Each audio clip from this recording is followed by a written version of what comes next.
ito po ang aking Day 119 devotion para sa ating 365 daily devotion na pinamagandang bakit ang science ay nagpapatotoo sa Diyos.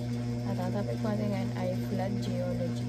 Sabi po dito yung concept na flood geology is the belief that many of the Earth's geological features like rock layers, fossils, and canyons are best explained by the global flood in Genesis chapter 6 verse 9. This view affirms that the flood was not just a local event but a real, historical, worldwide judgment of God that dramatically reshaped the earth.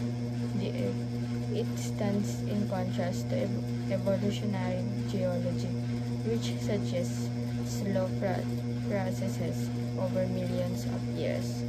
At Bible verse mo matagpuan sa Genesis chapter 7 verses 11 to 12.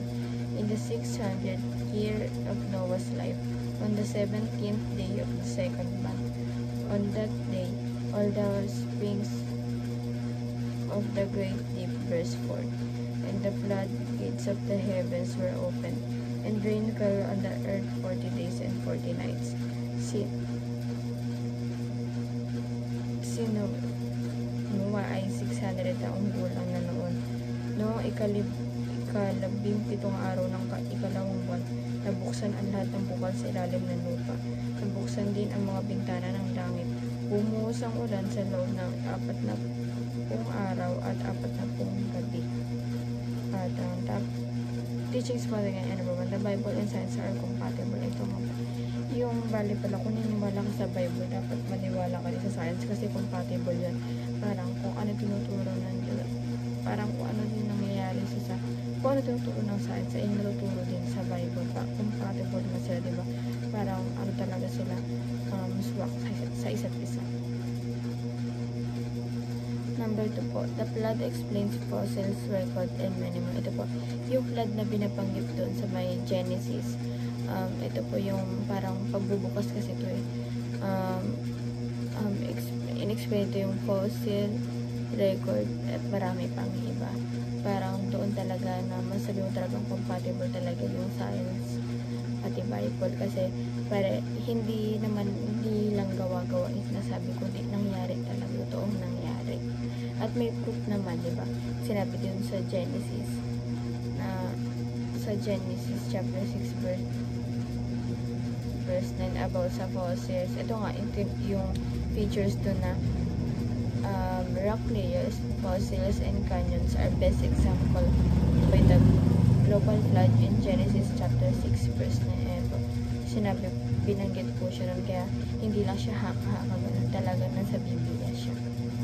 Number 3 po, the best education is God over education. Ano po? Ang maganda talaga education ay ang education ng ating Panginoon.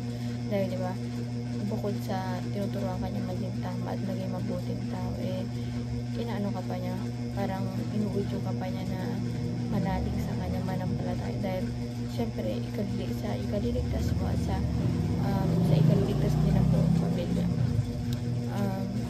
Diba, parang ang galing kasi para ma-bless din tayo na matuto rin tayo ng ng aral ng ating Panginoon, matuto tayo ng mga salita niya. Applications naman po, para tumapay sa ating buwan, do not succumb the godless education, study science for God's glory. Ito po, alarayin po natin yung science para sa para pagpurihan ng ating Panginoon for God's glory, na hindi lang to talaga, parang ngayon mas malalalim talaga yung relasyon sa ating Panginoon. Yung science kala natin na ordinaryong subject lang, hindi natin alam na connected para to sa Bible, connected to sa ating Panginoon.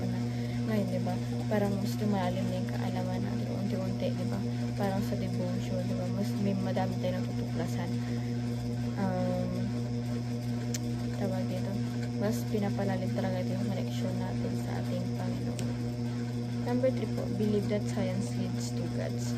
Kung maniwala tayo na yung science, nililid tayo sa ating Panginoon. Hindi tayo nililid neto kung saan man, pero nililid niya tayo kung saan tayo makakabuti, at doon yun sa ating Panginoon, na hindi na alam natin na talagang mapagkakatiwalaan yun at at maaayos tayo doon. And ito lamang po ang aking devotion ngayong araw. Sana po may natutunan kayo at huwag mo itong kalimutan na i-share sa ating mga